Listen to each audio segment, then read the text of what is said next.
Well, thank you, Emrys, for inviting me to talk today, and thank you guys for coming.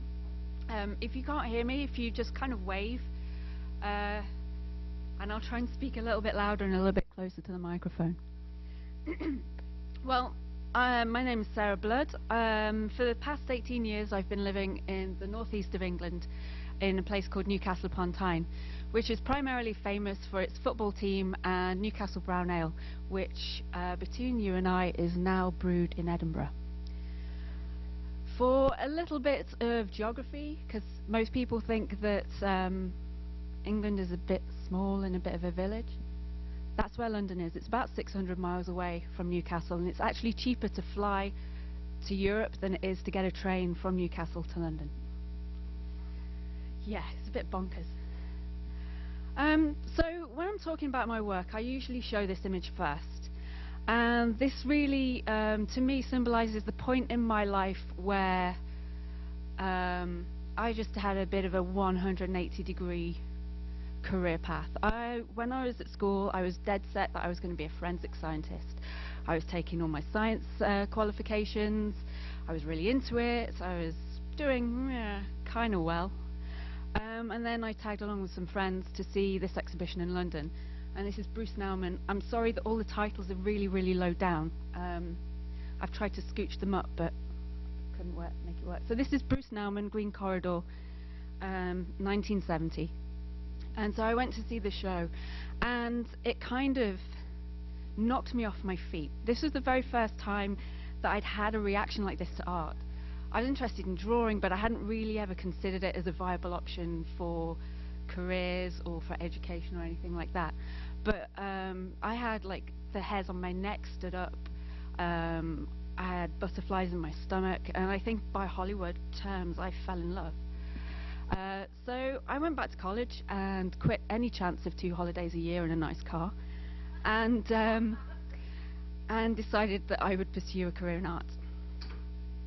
So 2 years later, I was at Sunderland University studying 3D design, glass and ceramics, and I was very happy working with ceramics until I accidentally tagged along with a friend during the summer holidays to go and work with my professor in Slovakia, where I was given a big chunk of optical glass and told to do with it what I want. And so I cut it and polished it and spent 3 weeks terrified that I was doing it wrong, because my professor didn't really speak much English.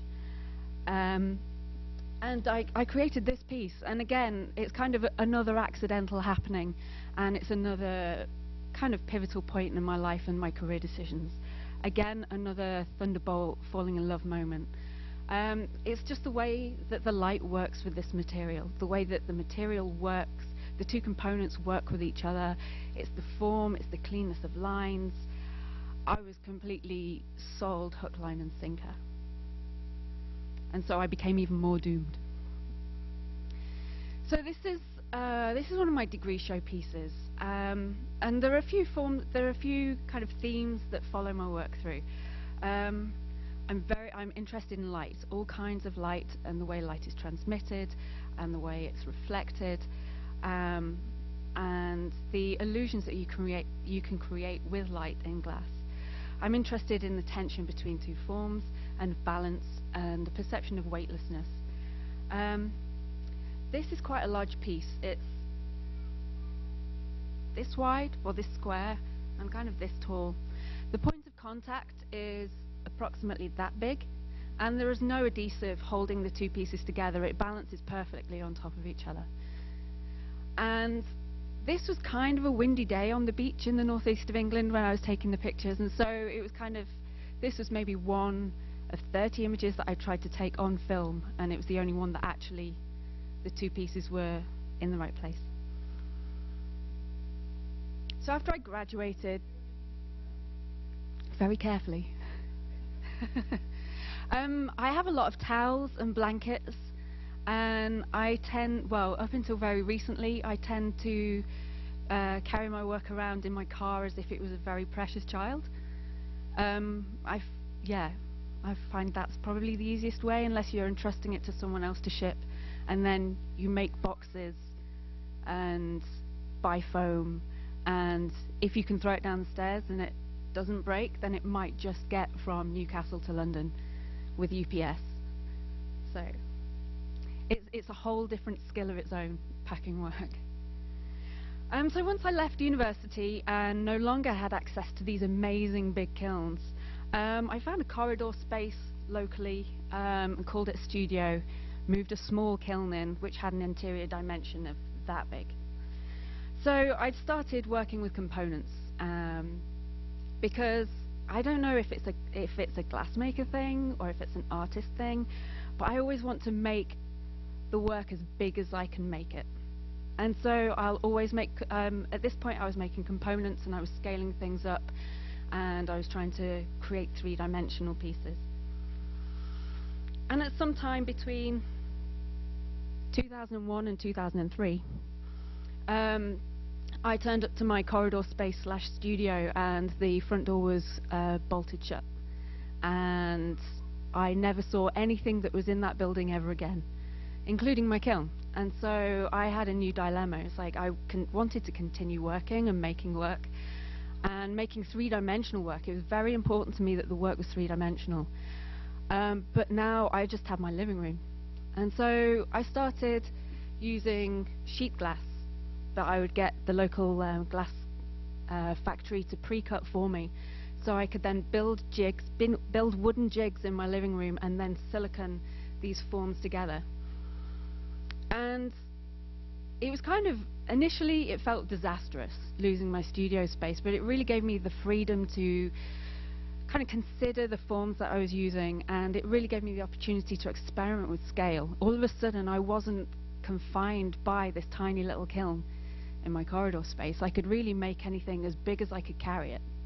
And so I really pushed these limits and started making work about that big. So it was around this time that I started really kind of paying attention to the conceptual and visual weights of the material that I was using. So for this piece, which is called Seekers, there are two identically sized objects. One is made of mirror, the other one is made of shiny black glass. So they both have reflective qualities. They both incorporate the space around them within them. And also that if you are in the right position, they incorporate the viewer within the piece as well. But the black one feels heavier. They're both exactly the same size and they're both exactly the same weight, but visually the black piece feels heavier. And so I started to explore ideas around kind of, and I guess this is something that I loosely hint to within my work continually, but kind of thinking about the physicality of someone and the spirituality as well. And this piece is really about as a human, or the experience of being human, we're forever trying to pursue that one thing that makes us feel valid and that makes sense of our lives and what we're trying to do. And so the black piece represents the body and the mirror piece represents that thing, whether it is a career or a relationship, a vocation, an activity. It's different things to different people. But with the mirror piece, as you walk around it, it disappears. The reflection at some points is completely just the grass, and it's really difficult to see. So this was really a kind of turning point about the way I was thinking about the materials I was using and how to express more complex ideas.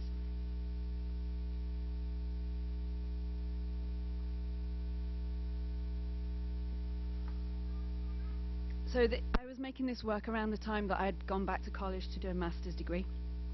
And I made a lot of this geometric work, and despite the fact that it looks really machine-made, it's very minimalist, it has a machine aesthetic, there is no evidence of the hand here at all.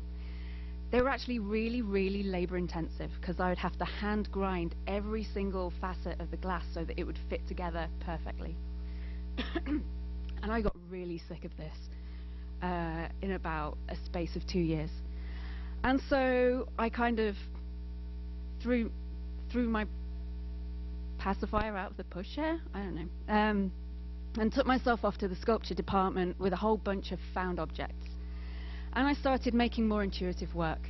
I was still really interested in geometry and the simplicity of the geometry, but I also wanted to kind of have more of the hand involved with it. I wanted to start making work that I didn't know where it was going to go.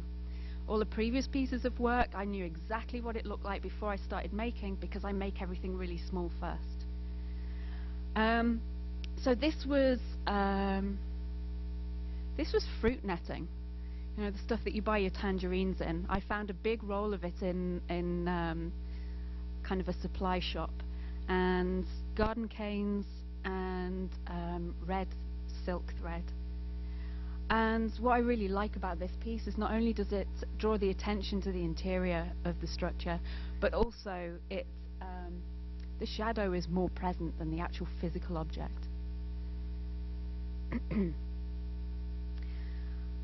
Because I was doing a glass master's degree, my professors was like, well, this is great, but where's the glass?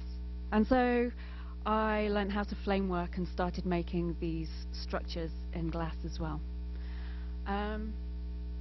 This is really the only reference in my work that I've ever made kind of a direct observation as to how light works.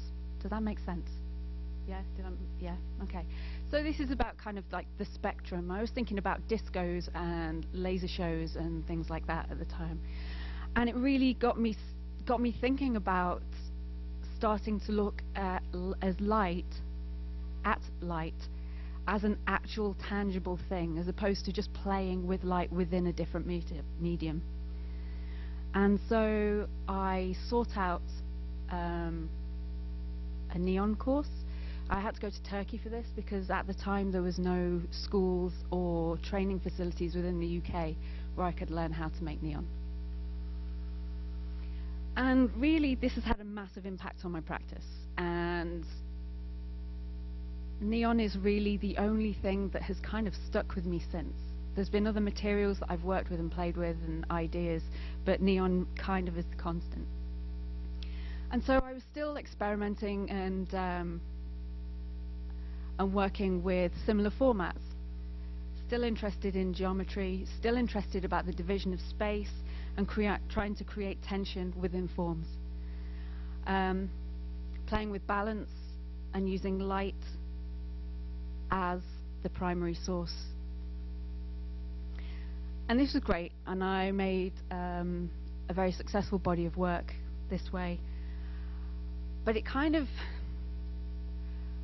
began to get frustrated. Glass is very fragile and very ephemeral, and so is neon. And so you've got these two materials which are very similar in kind of weight and tangibility.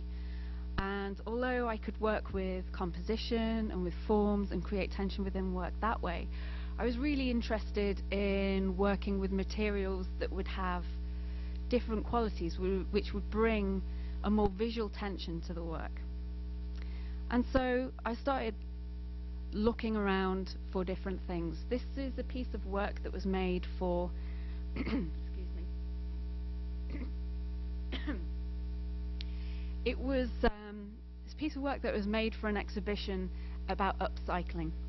There was a lot of money floating around in the UK to support experimentation and work and exhibitions that were dealing with recycling, being green, eco products, that kind of thing. So it was part of a show for this. I bought this table from a junk shop for £18, which is $23. And it was completely grey. It was filthy. It got boot marks all over it. It got cup stains all over it. It was only after I had taken a jigsaw to it and cut up the top of it and then wiped it down that I realised how beautiful the wood was. And then I was like, there's a label on the bottom written in Chinese. I wonder what that means. 2 years later, I was exhibiting this piece of work in Oxford, and a very angry man informed me that actually I'd destroyed an 18th century Chinese opium table. So in my quest to upcycle, I actually downcycled a really valuable antique, which is great. I've now withdrawn it from sale. And yeah. So, if you see writing in a language you don't understand underneath something you're about to cut up, I recommend you get someone in who knows what they're talking about to read it and tell you what it says. Apparently, the text was written in a Mandarin, or a style of Mandarin that hasn't been used in over 100 years, but I only found that out after the event. So again, going back to the fact that my work responds to surroundings and challenges that I'm facing in my practice and in my personal work, I was invited to exhibit in Pittsburgh, and my first reaction was, there's no way I can turn this down. But there was also no way I could afford to ship work there and go there myself. And so I started thinking, how can I get work there? And so this is a box that is the exact dimensions of hand luggage for British Airways circa 2007. So I made the box. I made the neon on the box. You can see the scorch marks and the drawing. The neon goes in the box. I take it to the airport. I get stopped at every single security point when people ask me if I'm trying to smuggle cats or wine, and then they ask me to open the box, and I say, well, I would, but you took my screwdriver off me the first security point. And then I stand around for about an hour, and then they let me go. And this happens every time. So yeah, so this is a box, and it's quite interesting because people don't realize that this is an artwork at all, and that's what I really like about this. People feel free to write on it, to put stickers on it, to do whatever they like with it. I think there's a footprint on this, and also a coffee stain, none of which I've done. So when I get to the venue, I unscrew the box. I have to borrow someone else's screwdriver, and I get the neon, and I put the neon on, and I plug it in, and there's a piece of artwork. This is one of my favorite pieces because it's always changing. The tension between the pristine, clean neon that is being protected within the box and the box that is completely falling apart and getting battered in its role of keeping the neon nice and pristine. I have had to retire this piece because since 2007, hand luggage sizes have changed and are smaller, and so I currently have a piece in an exhibition in Portugal, which is the new 2013 EasyJet edition. So after making a couple of pieces of work where I was working with material and putting neon onto the material or cutting holes and putting neon through, I was really interested in using the light or using the neon to really kind of manipulate and form something. And so this is where I decided to call back on my ceramic roots. When clay is in its unfired state, it's really malleable, and so I created a series of boxes that were pristine and hollow, I might add. And then I got the neon and I bent the pieces out of shape. I was really interested in how the piece organically distorted when you're putting pressure on. So this is really about I like the fact that the neon and the light and the ephemeral fragility is completely bending out of shape something that is perceived to be permanent and strong and robust. And I really like the visual anomalies that this creates. And it's kind of really talking about how quite often things that are really beautiful and that we perceive to be fragile can actually be incredibly damaging because you let your guard down and you let it in, and it can do a hell of a lot of damage. Whereas if you're seeing a sledgehammer coming towards you, you can defend yourself because you know what to expect. So after I made that body of work, I spent 3 months working in Nepal with girls who've been rescued from people trafficking. I was invited across to teach the girls how to work with glass and how to make glass. I said, that's fantastic. And I got there and there was no electricity. And so I was like, wow, I'm here for 3 months. What are we going to do? Fortunately, 3 miles down the road, there was Bhaktapur, which is one of the centers of Nepalese ceramics. And so I was sat on literally a mountain of terracotta.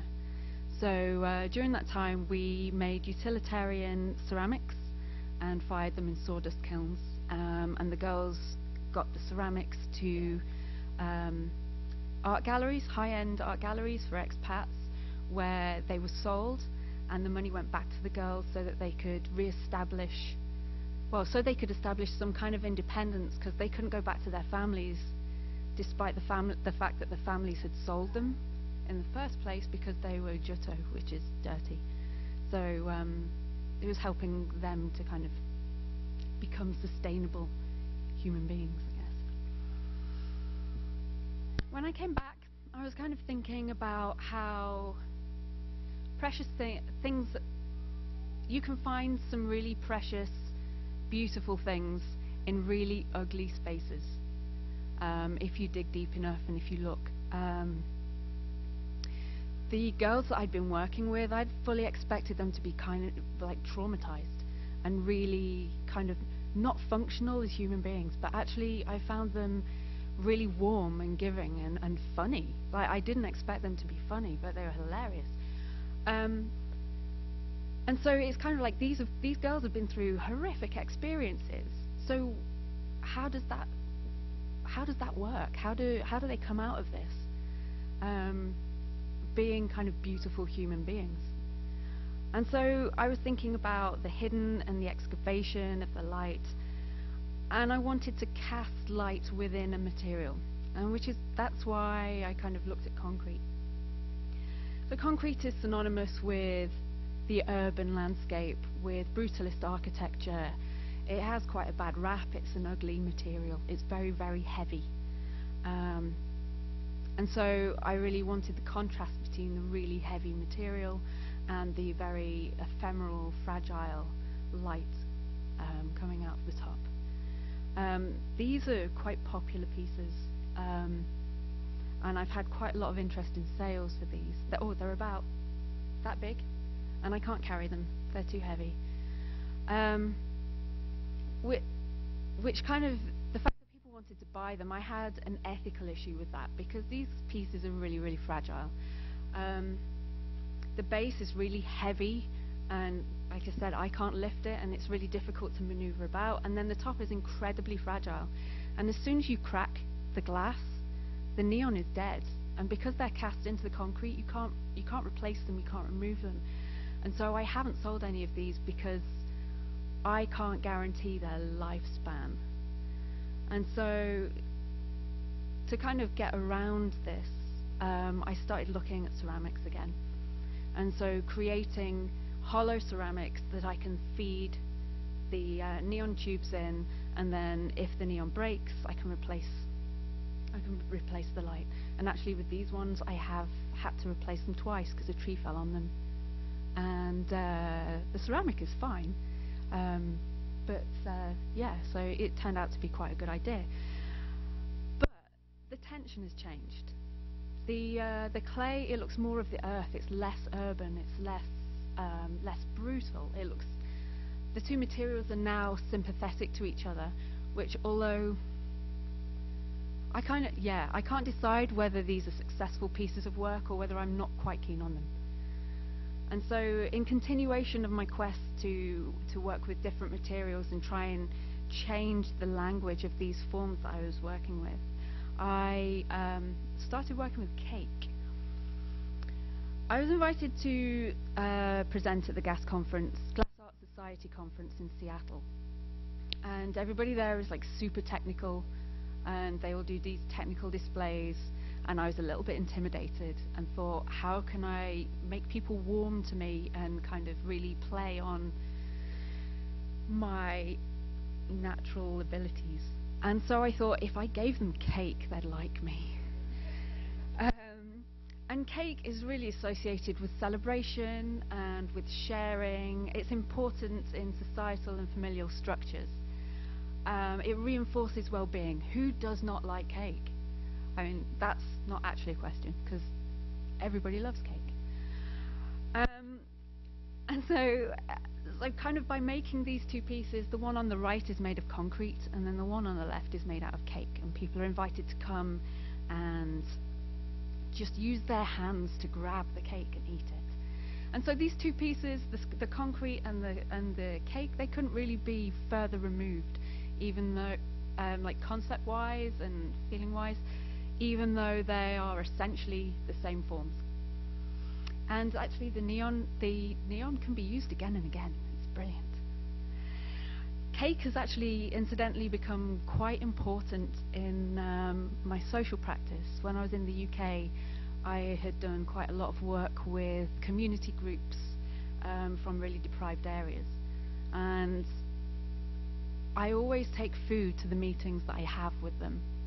A lot of the teenagers that I've worked with, some of them haven't, I see them in the tea time, and some of them haven't eaten since the night before. And so I find by taking food and by sitting and eating with the participants, it helps to break down social barriers and trust. And people tend to make better artwork when they're more comfortable and more open to try things. So moving on from the lunar fossil series, and continuing with the exploration of different materials. This is a piece which is phosphor-coated tubing and porcelain, hand-pressed porcelain domes. In my sculptural work, I usually use 10mm glass tubing because I like the quality of line that I get, and I use transparent glass because I like to see the different gases burn. So for the red pieces that I've got, that's neon, and for the blue pieces, that's argon mercury. And I like to see that. That's the big appeal for me. But it was important for this piece that it was white on white, because I wanted the focus to be on the different materials and the qualities that the different materials had, and not different colors. I know that there's a red piece in there. This is loosely based on a carbon molecule. There's a certain amount of artistic license in here. And the red line represents a different quality of line within the structure of the molecule. This piece was for, I was commissioned to make a piece of work for a new building, a new studio, artist studio building in the northeast. They told me the budget, they told me the space, and they said, do what you want. And so I was like, yay! Ooh. So it was really important for me that it was something that reflected the building, what was going on in the building. And so I was looking at all the different artists and all the different disciplines. And there was actors, there was performers, poets, there was ceramicists, there was glassmakers, photographers, and I really couldn't find anything that, any kind of gel, really, anything that tied everything together. And so I kind of started looking at carbon as kind of a unifying thing. I mean, all living, it connects all living beings in the known universe. So like seaweed, hedgehogs, human beings, and I guess Tyrannosaurus rexes. So that was what influenced the structure for this piece, and it was really a gateway to me starting to make large-scale work, including this piece. The neon piece at the back is 12 foot tall. It is suspended in a dome of an art gallery in Newcastle in the northeast. The figure at the front is made out of rusted soft steel, and is exactly the same dimensions, but it's rooted on the ground. And it was really important. I was working with, or talking to an artist who was telling me about her experience of life with schizophrenia. And she says that she sees nature, like nature is luminous. like a pot plant. It glows like neon, and that she sees guardian angels behind people. And she did a little scribbly drawing on a napkin for me, which is about that big, and this is where I got the inspiration to make this piece. And I thought it was really important that not only did I create the angel, the guardian in this sense, that also it had to have the dark counterpart, because I don't think you can't really experience light unless you know the dark. So, kind of skipping back a couple of years, another piece of work that I made when I got back from Nepal was this piece, and I was kind of meditating on what happens to the soul when like how do people cope. Human beings are capable of just surviving the most awful stuff and somehow continuing. And so I like the idea that there is a place that the essence of a human goes when things are just really, really tough, and when things get better, the soul comes back, or the essence of people comes back, and then you can carry on, and it's kind of like some kind of safekeeping strategy. And this was really the inspiration for a piece of work that I made that I exhibited last November in England. This is an installation that was in Durham as part of the Lumiere Festival, and it was commissioned by the Artichoke Trust for the for the festival. And to give you some kind of idea of the surroundings, this church is 400 years old, and the Durham Cathedral is just across the river, and you can see it from the church, and that's where they filmed some parts of Harry Potter. I've never seen it, but that's what I'm told. So this was about the economy in UK is not great right now, particularly in the northeast of England where I was based. They're having disproportionate funding cuts. They're closing down libraries. They're closing down public swimming pools. I mean, it's crazy. They've just, it's 2 years ago now, they announced that they were cutting 100% of the funding to the arts. And that was called doing a Newcastle throughout Europe, because it was so shocking that they would just cut it like that. And so I was really interested in making a piece of work about recession and about struggle and something kind of about hope as well. And so I investigated the birds that were specific to this area, and I'm going to play a video, the video is not great. This is the problem where you hire someone to video your work and then they don't get the work to you until you've left the country. So please close your eyes while you're listening to this. It will be better. Okay, so what you're hearing now is bird song as performed by humans. I am one of those crows. So I investigated the birds that were living in the churchyard, and then I kind of convinced some people who don't mind making fools of themselves to try and emulate the bird song, and I recorded it, and then I composed a 12-track audio piece where the birds are calling and responding to each other in the dark. So I knew that this was going to be shown at night, and I knew that this was going to be in winter, and really I wanted to kind of evoke people's memories and thoughts of spring, because like recession is like winter, then spring will come and times will get easier.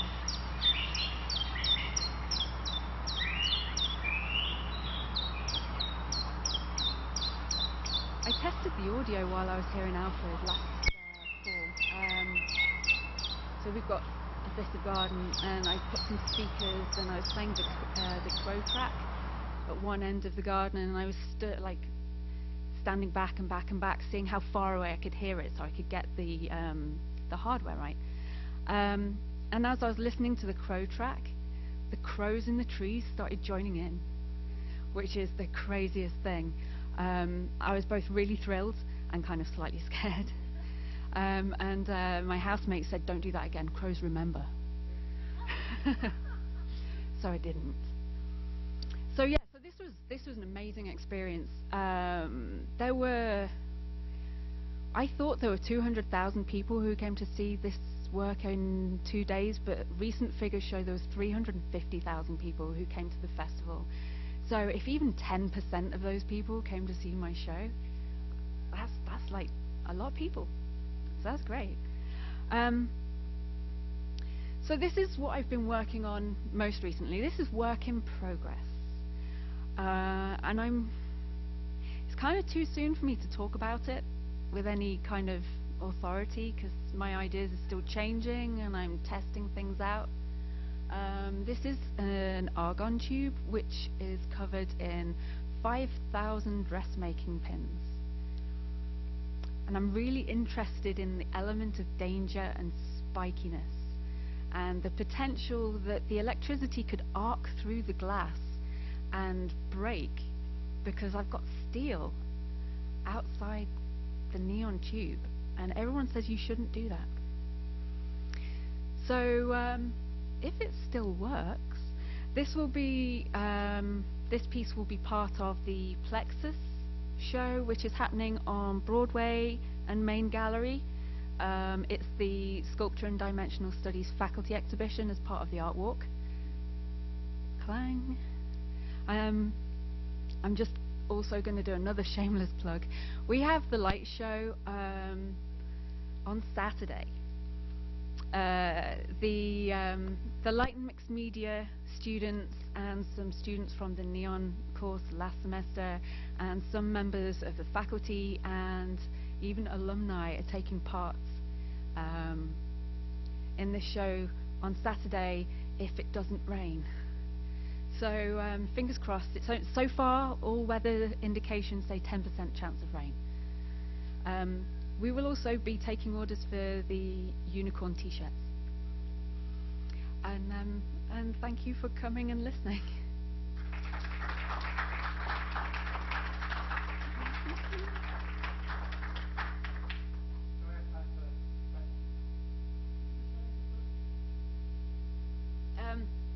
My TA, Extina Stillwagon. It was a universal decision that it should be unicorns. In particular, medieval unicorns. So yeah, I will pass on your comments. Yeah. Mm-hmm.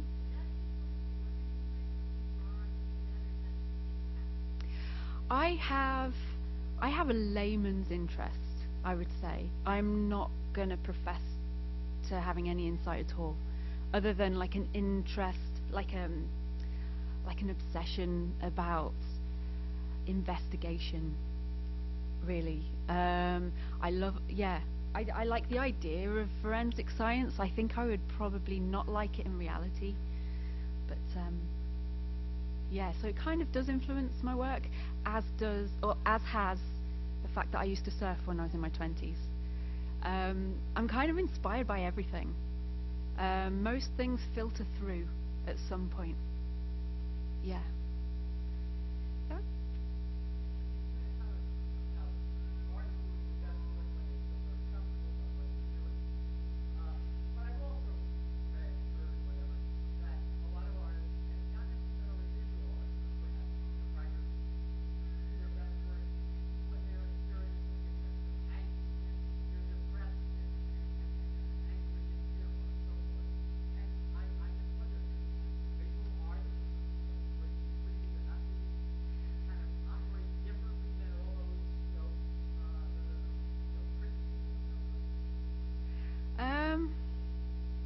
Okay, I'll go back to the beginning part of your question. When I say that artists work better when they feel more comfortable, what I mean is people who are not used to working or who are not artists, who are not used to working, who are not used to kind of putting themselves out there in an artistic way, they create far more ambitious work when they're nurtured and when they're made to feel comfortable, when you provide a safe space for them to take risks. With regards to, do artists make their best work when they're traumatized and having a bad time? Personally, I probably watch a lot of television when I'm in that state. However, it does give me a lot of inspiration for when I pull myself together and get back on the tracks. I know I can't speak for all my people.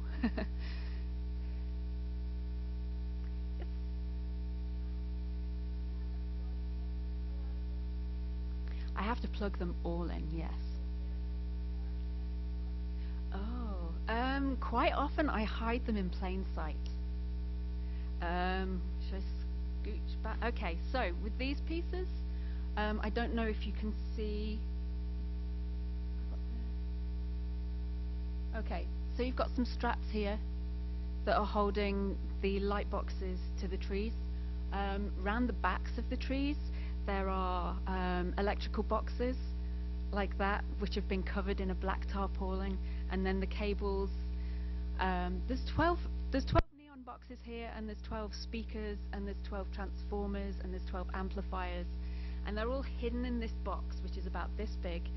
And then the cables daisy chain together through the trees, and then go back to one plug, one regular domestic plug, because neon is very high voltage but low ampage, and so you can hook a lot of things into the one socket. Let's see. So this piece here, the transformers are at the bottom. They're just underneath.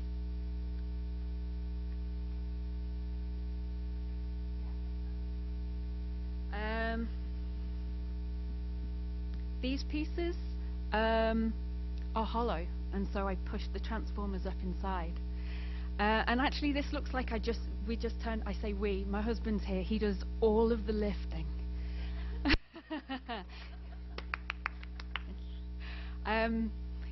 Yeah. So Naz is always on hand, but yeah, we had to literally dig this garden up, and then lay all of the cables down, and then put everything back before the owner of the garden came back and went, "What have you done?" So yeah, it's kind of stressful.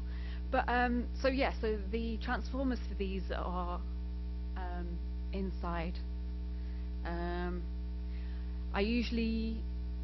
I can't get the transformers inside these pieces, so they are usually on a plinth with a hole in the bottom, and then the cables go up through there. These pieces are hollow, and then so is that. And the transformer for this piece is attached to the underside. So there's one cable coming off this, and I got antique rope cable. So it looks really, really old. It's brand new and it's wonderful, but it looks really old, so it's less offensive than the kind of white plastic wire.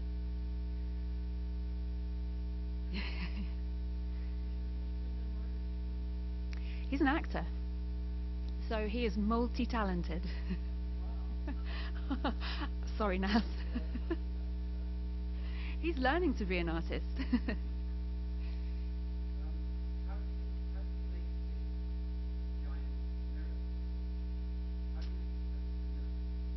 I bought it mirrored.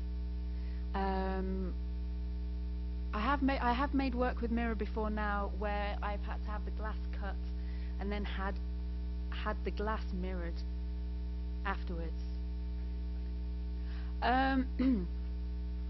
So there is a treatment called silvering, and you use I think it's a tin oxide and a silver nitrate, and you wash the surface of the glass in these chemicals, and it creates a mirror effect, and then you put a coating on the back, and that seals it in. Because they're outdoor pieces, I needed to get the mirror sealed so that it didn't degrade. And also, I can't use usual silicone, which is what I use. I use silicone caulking, like the tube stuff that you use to seal your bathrooms. I can't use that with Mira because is it acetic acid? It's an acid that gives off when in damp conditions, and it completely destroys, it completely eats the mirror. So you have to use something called Mira Mastic, which is a similar kind of thing, but it has more favourable chemicals in it. Still smells nasty though.